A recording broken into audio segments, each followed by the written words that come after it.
Assalamualaikum warahmatullahi wabarakatuh. Saya Rizka Aldilahirani dari Kantor Pertanahan Kabupaten Biren. Pada kesempatan kali ini kita akan membahas tentang learning journal pada agenda 3. Agenda 3 memuat materi pokok. 3 materi pokok tersebut adalah yang pertama manajemen ASN, yang kedua Wall of Government, yang ketiga adalah pelayanan publik.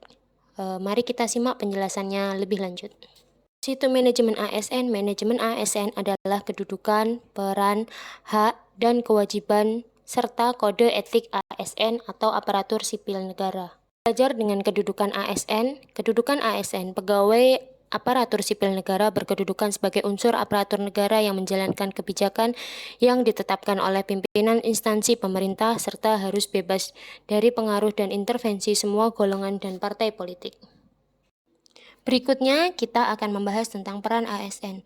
Peran ASN adalah sebagai perencana, pelaksana, pengawas, penyelenggaraan tugas umum pemerintahan, dan pembangunan nasional melalui pelaksanaan kebijakan dan pelayanan publik yang profesional, bebas dari intervensi politik, serta bersih dari praktik korupsi, kolusi, dan nepotisme. Berikutnya kita akan bahas tentang tugas ASN. Apa saja sih tugas ASN itu? Yang pertama, melaksanakan kebijakan yang dibuat oleh pejabat pembina kepegawaian sesuai dengan ketentuan peraturan perundang-undangan. Yang kedua, memberikan pelayanan publik yang profesional dan berkualitas. Yang ketiga, mempererat persatuan dan kesatuan negara kesatuan Republik Indonesia. Berikut ini adalah kewajiban dan hak-hak ASN. Yang pertama adalah hak ASN. Hak ASN adalah gaji, tunjangan, fasilitas. Yang kedua, cuti. Yang ketiga, jaminan pensiun dan jaminan hari tua. Yang keempat, perlindungan. Dan yang kelima adalah pengembangan kompetensi. Kemudian, kita juga akan membahas tentang kewajiban-kewajiban ASN pada pemerintahan. Yang pertama adalah setia dan taat pada Pancasila, Undang-Undang Dasar 1945, NKRI, dan pemerintah yang sah.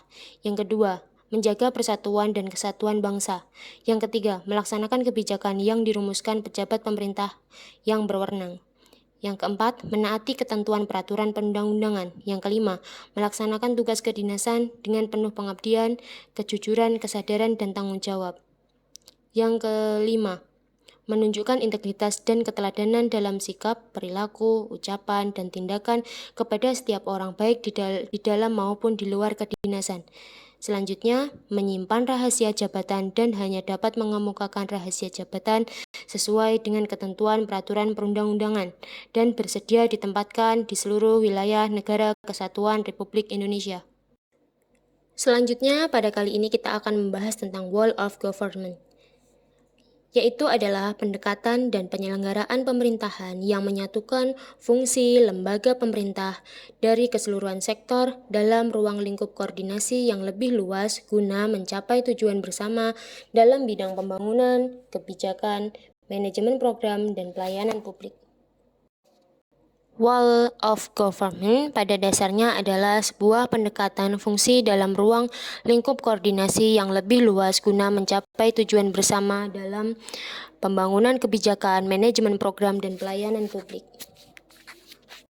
Fungsi ASN pun dibagi menjadi 3, yaitu yang pertama menjadi pelaksana kebijakan publik, yang kedua adalah pelayan publik, yang ketiga adalah perekat pemersatu bangsa.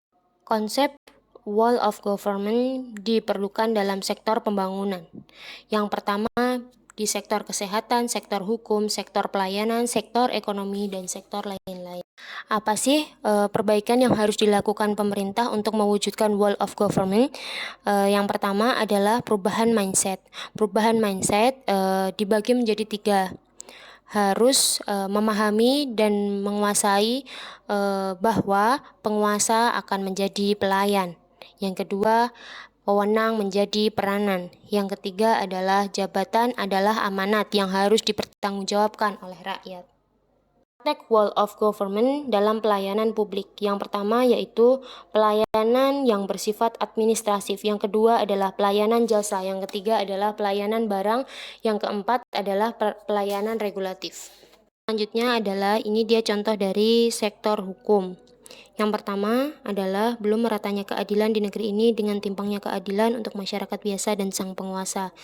Mari kita sama-sama memperbaiki mewujudkan wall of government dengan baik dengan menerapkan hukum yang ada di Indonesia secara bijak dan adil. Pelayanan publik. Pelayanan publik adalah rangkaian kegiatan dalam rangka pemenuhan kebutuhan pelayanan sesuai dengan peraturan perundang-undangan bagi setiap warga negara dan penduduk atas barang, jasa, atau pelayanan administratif yang disediakan oleh penyelenggara pelayanan publik. Berikut ini adalah klasifikasi pelayanan publik. Klasifikasi pelayanan publik dibagi menjadi 4. Yang pertama, pelayanan administratif, yaitu pelayanan yang menghasilkan berbagai bentuk dokumen resmi yang dibutuhkan oleh publik.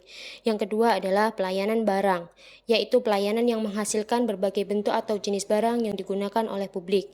Yang ketiga adalah pelayanan jasa, yaitu pelayanan yang menghasilkan berbagai jasa yang dibutuhkan oleh publik. Dan yang keempat adalah pelayanan regulatif, yaitu pelayanan melalui penegakan hukum dan peraturan perundang-undangan maupun kebijakan publik yang mengatur sendi-sendi kehidupan masyarakat. Berikut ini adalah kualitas pelayanan publik. Kualitas pelayanan publik diukur dari berbagai aspek. Yang pertama adalah prosedur pelayanan. Prosedur pelayanan yang dilakukan bagi pemberi dan penerima pelayanan termasuk pengaduan. Yang kedua, waktu penyelesaian. Ditetapkan sejak saat pengajuan permohonan sampai dengan penyelesaian pelayanan termasuk pengaduan. Yang ketiga adalah biaya pelayanan. Dalam hal ini, biaya atau tarif pelayanan termasuk rincian yang ditetapkan dalam proses pemberian layanan. Yang keempat, produk layanan. Hasil pelayanan yang akan diterima sesuai dengan ketentuan yang telah ditetapkan. Yang kelima adalah sarana dan prasarana, harus disediakan secara memadai oleh penyelenggara pelayanan publik.